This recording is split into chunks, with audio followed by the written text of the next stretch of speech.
Magandang araw. Update na nga muna tayo sa ating binabantayan na si Tropical Depression Christine.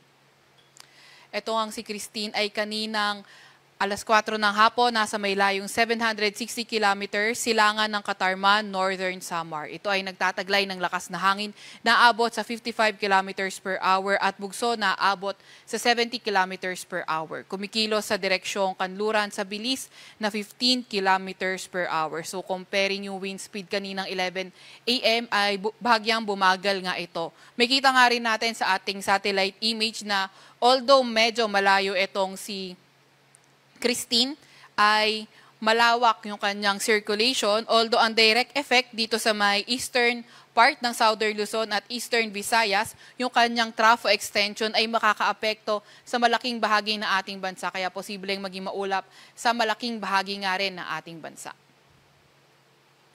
Ano nga ba inaasahan natin with regard sa track nitong si Christine? So in the next 12 hours, posible itong ma-reach niya na yung tropical storm category. So kapag naging tropical storm itong si Christine, posible tayong maglabas ng mga storm surge warning. By Wednesday naman, posible itong maging severe tropical storm at typhoon category by Thursday bago ito maglandfall around northern Luzon area. So bago ito maglandfall din ng ating bansa, posible nga itong bumagal, kaya mararamdaman natin yung mga malalakas na ulan at malalakas na hangin. Kaya mag-aantabay tayo sa mga ilalabas na update ng Pag-asa, pati na rin ng Regional Services Division para sa mga rainfall advisory, heavy rainfall warning o kaya thunderstorm advisory.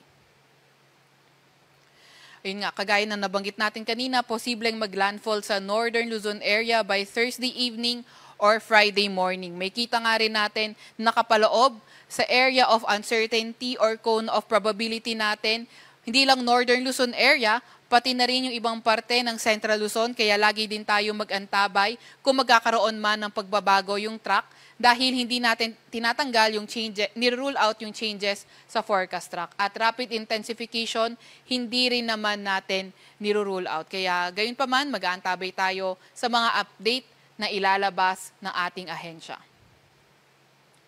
Meron din tayo nakataas na signal number 1. Sa kasalukuyan, ito yung pinakamataas sa tropical cyclone wind signal sa may southeastern portion ng Isabela, sa may Aurora, northern at eastern portion ng Quezon, kabilang na ang Polillo Island, sa may Camarines Norte, Camarines Sur, Catanduanes, Albay, Sorsogon, Masbate, kabilang na ang Ticao at Burias Islands. Sa Visayas naman, ang mga nakataas na signal number 1 ay sa Eastern Samar, Northern Samar, Samar, Leyte, Biliran at Southern Leyte. Sa Mindanao, nakataas ang signal number 1 sa may Dinagat Islands, Surigao del Norte, kabilang na nga ang Siargao at Bukas Grande Islands. Posible nga ang pinakamataas sa tropical cyclone wind signal para dito kay Christine ay ang signal number 4. So, kung mas lumakas naman si Christine, hindi rin naman natin tinatanggal yung posibilidad na magtaas ng mas mataas na tropical cyclone wind signal. Asahan din naman natin yung mga bugso ng mga malalakas na hangin ngayong araw sa may Batanes, Ilocos Norte, Cagayan, southern portion ng Palawan, Siquijor, Bohol, Zamboanga Peninsula, Northern Mindanao, Dinagat Island, Surigao del Norte, Agusan del Norte, Barm, Sarangani, Davao del Sur, Davao Oriental. Bukas naman sa may Batanes, Babuyan Islands, Ilocos Norte, Ilocos Sur, Palawan, Romblon, Aklan, Antique, Negros Island Region, northern portion ng Cebu, Bohol, southern Leyte, Zamboanga del Norte, northern Mindanao, Dinagat Island, Surigao del Norte, Agusan del Norte, Sarangani, Davao del Sur at Davao Oriental. At pagdating naman ng Wednesday, posible yung mabugso ng mga malalakas na hangin sa Mimaropa, Visayas at sa may Mindanao. Naglabas nga din tayo ng weather advisory kaugnay nga netong si Karina. Ngayong araw, hanggang bukas ng hapon, posible nga yung mga malalakas na mga pag-ulan, heavy to intense sa Catanduanes, Camarines Norte, Camarines Sur at Northern Samar. Moderate to heavy naman sa may Romblon, Marinduque, Quezon, nalalabing bahagi ng Bicol Region at nalalabing bahagi ng Eastern Visayas. Bukas naman ng hapon at sa kinabukasang araw ay sa may Catanduanes, Camarines Norte at Camarines Sur.